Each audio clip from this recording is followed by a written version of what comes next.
Well, speaking of that money, Tanner, do you have that CBC? I want to give a shout out to CBC. Thanks for watching, obviously. They didn't give us a shout out. They didn't give us a shout out, but they're definitely checking out our content.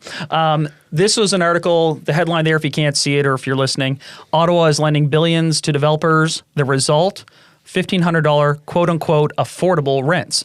And this this touched on exactly what we spoke about in a previous podcast that was picked up on TikTok, got a lot of traction, that some of these programs through CMHC, yes, they serve a need, but it's certainly not affordable housing that they're providing. And we mentioned this when Acorn was also protesting another development that was citing $1,400 to $1,700 quote unquote affordable rents.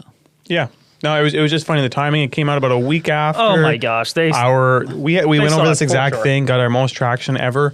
They could have just called. And then this came out. And they make all of their examples in New Brunswick. So the Liberals have their mandate. We talked about that in a previous episode. There's going to be a lot of spending. The question, as we saw in that previous headline, is what is it going to be spent on? And as someone who wants some of that money to do these mid-range affordable, I think they need to change the name. Don't call those affordable units.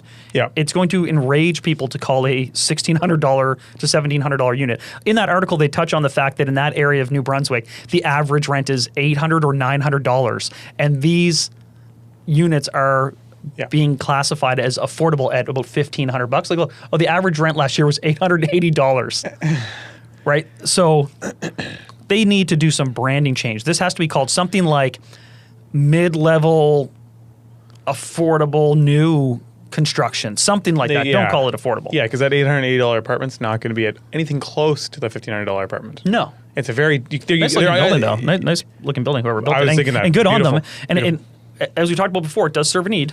Yeah, it does. And it's just you're comparing apples to oranges here to make a point in the news. That's all this is. Yeah. But I think it does speak to the fact that if they just write checks for the next 4 years, it's not going to change anything. No. Anything. If you're listening to this and concerned about rent under $1,100 a month, nothing in the Liberal spending budget is going to affect that one iota. It'll move the needle the teeniest little bit. It's not going to do anything en masse because it's just going to be stuff like that. So